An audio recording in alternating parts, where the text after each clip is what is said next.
ಬೆಂಗಳೂರು, ಮೈಸೂರಿನ ಮೂಡ ಹಗರಣ ಇದೀಗ ರಾಜ್ಯಾದ್ಯಂತ ಸದ್ದು ಮಾಡುತ್ತಿದ್ದು, ವಿಪಕ್ಷಗಳ ಬಾಯಿಗೂ ಆಹಾರವಾಗಿ ಬಿಟ್ಟಿದೆ. ನಿವೇಶನ ಹಂಚಿಕೆಗೆ ಸಂಬಂಧಿಸಿದಂತೆ ಮುಖ್ಯಮಂತ್ರಿ ಸಿದ್ದರಾಮಯ್ಯನವರ ಹೆಸರು ಕೇಳಿಬಂದಿದ್ದು, ಅವರ ಪತ್ನಿ ಪಾರ್ವತಿಯವರ ಹೆಸರಿನಲ್ಲಿ ಮೂಡ ನಿವೇಶನಗಳನ್ನು ಅಕ್ರಮವಾಗಿ ನೀಡಲಾಗಿದೆ ಎಂದು ಆರೋಪಿಸಲಾಗಿದೆ. ಮುಖ್ಯಮಂತ್ರಿ ಸಿದ್ದರಾಮಯ್ಯ ಅವರು ಇದರಲ್ಲಿ ಯಾವುದೇ ಅಕ್ರಮ ನಡೆದಿಲ್ಲ ಎಂದು ಸ್ಪಷ್ಟಪಡಿಸಿದ್ದಾರೆ. ಮೂಡ ಹಗರಣದ ವಿಚಾರವು ಗೂಗಲ್ನಲ್ಲಿ ಸಹ ಟ್ರೆಂಡ್ ಆಗಿದೆ. ಕರ್ನಾಟಕದಲ್ಲಿ ಇದು 100% ಅಂತರ್ಜಾಲ ಬಳಕೆದಾರರು ಹುಡುಕಾಟದಲ್ಲಿದ್ದರೆ, ಉತ್ತರ ಭಾರತದ ಹಿಮಾಚಲ ಪ್ರದೇಶದಲ್ಲೂ 30% ನೆಟ್ಟಿಗರು ಈ ಬಗ್ಗೆ ಜಾಲಾಡಿದ್ದಾರೆ. ಇದೀಗ ದೊಡ್ಡ ಮಟ್ಟದಲ್ಲಿ ಹೋರಾಟಕ್ಕೆ ಸಂಚು ರೂಪಿಸಿದ್ದು, ಹಗರಣದ ತನಿಖೆಯನ್ನು ಸಿಬಿಐಗೆ ಒಪ್ಪಿಸಬೇಕೆಂದು ರಾಜ್ಯ ಬಿಜೆಪಿ ಅಧ್ಯಕ್ಷ ಬಿವೈ ವಿಜಯೇಂದ್ರ ಒತ್ತಾಯ ಮಾಡಿದ್ದಾರೆ.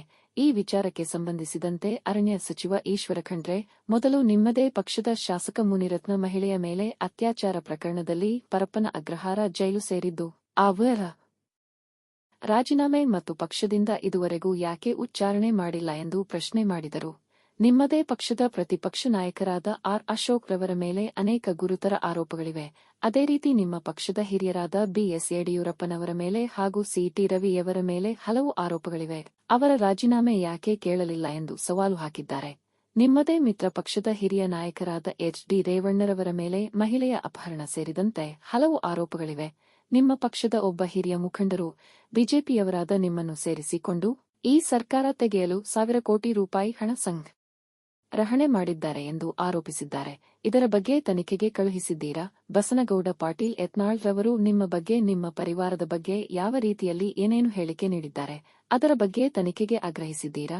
ಅವರ ಮೇಲೆ ಶಿಸ್ತು ಕ್ರಮ ತೆಗೆದುಕೊಳ್ಳಲು ನಿಮ್ಮಲ್ಲಿ ಧೈರ್ಯ ಇದೆಯೇ? ನಿಮ್ಮ ತಟ್ಟೆಯಲ್ಲಿ ಈ ದಿನ ನೊಣ ಬಿದ್ದಿದೆ. ನಮ್ಮಲ್ಲಿ ಏನೂ ಇಲ್ಲದೇ ಇರುವ ಪ್ರಕರಣವನ್ನು ಕೈಗೆತ್ತಿಕೊಂಡು ಈ ರಾಜ್ಯದ ಅಭಿವೃದ್ಧಿಗೆ ಮಾರಕವಾಗುವಂತಹ ಕುಂಠಿತ ಮಾಡುವ ದುರುದ್ದೇಶದಿಂದ ಹೇಳಿಕೆಯನ್ನು ನೀಡುತ್ತಿದ್ದೀರಿ. ಇದರಿಂದ ನಮ್ಮ ಸರ್ಕಾರದ ಮೇಲೆ ಯಾವುದೇ ಪ್ರಭಾವ ಬೀರುವುದಿಲ್ಲ ಎಂದು ರೋಷ ವ್ಯಕ್ತಪಡಿಸಿದರು. ಮೊದಲು ನೀವು ನಿಮ್ಮದೇ ಪಕ್ಷದವರಾದಂಥ ಮತ್ತೊಂದು ಅತ್ಯಾಚಾರ, ಮಹಿಳೆಯರ ಮೇಲೆ ಅತ್ಯಾಚಾರ ಆರೋಪದಲ್ಲಿ ಜೈಲು ಸೇರಿರುವ ಮುನಿರತ್ನ ಅವರ ರಾಜೀನಾಮೆ ಯಾಕೆ ಕೇಳಲಿಲ್ಲ ನೀವು? ಹೇಳಿ. ಇನ್ನೂ ಅವರಿನ್ನೂ ಪಕ್ಷದಿಂದ ಉಚ್ಚಾಟನೆ ಮಾಡುವಂಥ ಕೆಲಸ ಮಾಡಿದ್ದೀರಾ? ಉತ್ತರ ಕೊಡಬೇಕಲ್ಲ ನೀವು.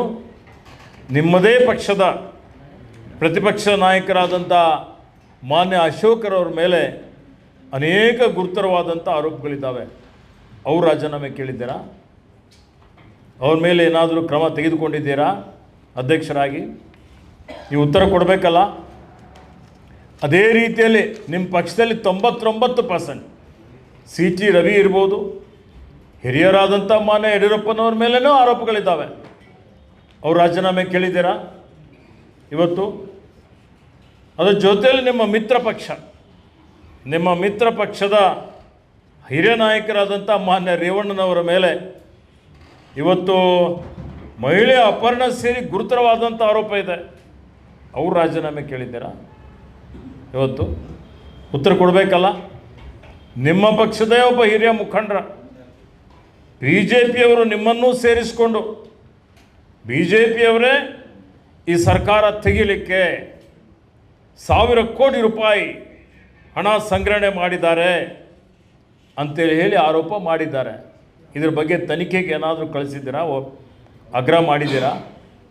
ಅಥವಾ ಬಸನಗೌಡ ಪಾಟೀಲ್ ಯತ್ನಾಳ್ ಅವರು ನಿಮ್ಮ ಬಗ್ಗೆ, ನಿಮ್ಮ ಪರಿವಾರದ ಬಗ್ಗೆ ಯಾವ ರೀತಿಯಲ್ಲಿ ಏನೇನು ಹೇಳಿಕೆ ಕೊಟ್ಟಿದ್ದಾರೆ ಅದ್ರ ಬಗ್ಗೆ ತನಿಖೆಗೆ ಆಗ್ರಹ ಮಾಡಿದ್ದೀರಾ?